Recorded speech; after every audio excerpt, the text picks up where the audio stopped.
في اختفاء غامض لمستكشف، فبيقرر أخوه تريفر يتجاهل سخرية الناس من نظرياته وأبحاثه، وبيخوض مغامرة كلها مخاطر بصحبة ابن أخوه سام. وبالفعل بيسافروا لأيسلندا علشان يثبت صدق أبحاثه ونظرياته، وفي رحلتهم بيكتشفوا حاجات مبهرة وخطيرة.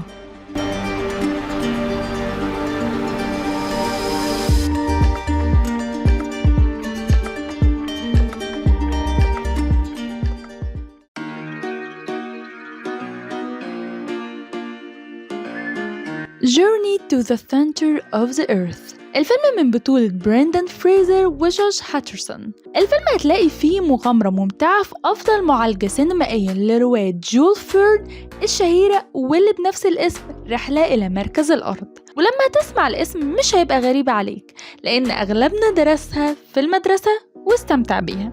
لكن لحظة، لو فاكر إن المتعة خلصت فإحنا هنا بنقولك استنى، لأن الفيلم اللي ليه جزء تاني بعنوان Journey to the Mysterious Island، مغامرة مختلفة لكن بنفس التشويق والمتعة.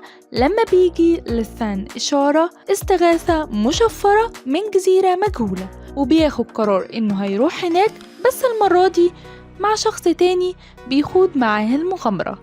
يا ترى مين بعت الإشارة دي وهيكتشفوا إيه المرة دي؟